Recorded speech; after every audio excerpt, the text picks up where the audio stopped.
Doctor ortho, अब दर्द भी घुटने टेकेगा। लेह लद्दाख में हाल ही में हुए हिंसक घटनाक्रम ने न सिर्फ स्थानीय जनता में आक्रोश पैदा किया है, बल्कि इसकी गूंज राष्ट्रीय राजनीति तक भी पहुंच चुकी है।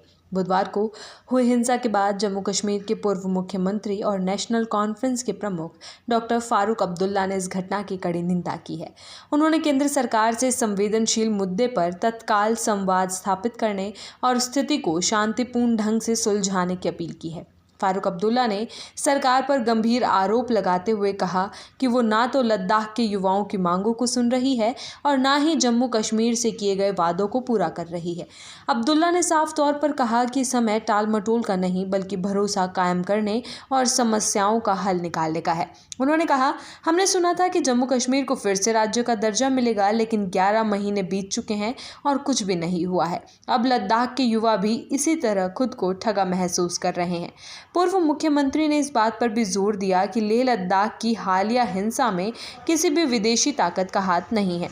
उन्होंने कहा कि सरकार अक्सर विरोध प्रदर्शनों के पीछे बाहरी हाथ की बात करती है, जैसा पहले कश्मीर के मामलों में किया गया, लेकिन ये सच्चाई से कोसों दूर है। उन्होंने कहा कि जो कुछ भी हो रहा है वो स्थानीय जनता की नाराजगी और उपेक्षा का नतीजा है। फारूक अब्दुल्ला ने पर्यावरण कार्यकर्ता सोनम वांगचुक का भी बचाव किया, जिन पर कथित रूप से हिंसा भड़काने के आरोप लगाए जा रहे हैं।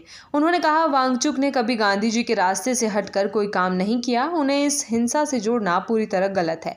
सरकार को ये समझना चाहिए कि जितना आप इन आवाज़ों को दबाने की कोशिश करेंगे, उतनी ही जोर से ये आवाज़ें उठेंगी।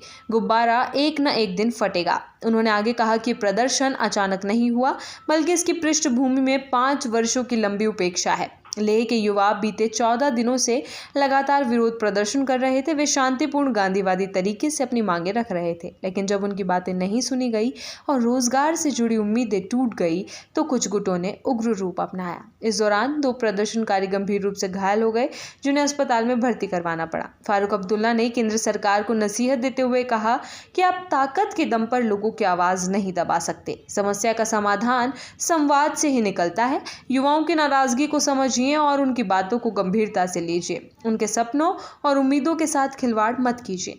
उन्होंने केंद्र से ये भी अपील की कि चीन जैसे पड़ोसी देश की मौजूदगी को देखते हुए सरकार को अपनी सीमाओं पर जनता का भरोसा और समर्थन बनाए रखने की जरूरत है। मैं भारत सरकार से कहना चाहता हूं कि चीन हमारे सिर पर बैठा है, इसलिए आंतरिक मामलों में स्थिरता और जनता का समर्थन बेहद जरूरी है। इस पूरे घटनाक्रम पर जम्मू कश्मीर के मुख्यमंत्री उमर अब्दुल्ला ने भी प्रतिक्रिया दी है। उन्होंने कहा कि लद्दाख को केंद्र शासित प्रदेश बनाए जाने के समय वहां के लोगों ने इसका स्वागत किया था, लेकिन आज वही लोग खुद को ठगा महसूस कर रहे हैं। लद्दाख को राज्य का दर्जा देने का वादा कभी नहीं किया गया, लेकिन जनता को लगा कि उन्हें कुछ अधिकार मिलेंगे, कुछ सुविधाएं मिलेंगी। आज वे खुद को छले जाने जैसा महसूस कर रहे हैं। यही स्थिति जम्मू कश्मीर की भी है। उन्होंने आगे कहा, हमने हमेशा लोकतांत्रिक और शांतिपूर्ण तरीके से राज्य का दर्जा मांगा है, लेकिन सरकार बार बार वादे करके उन्हें पूरा नहीं करती। अब वक्त आ गया है कि सरकार सिर्फ वादे ना करे, उन्हें पूरा भी करे। डॉक्टर ऑर्थो, अब दर्द भी घुटने टेकेगा।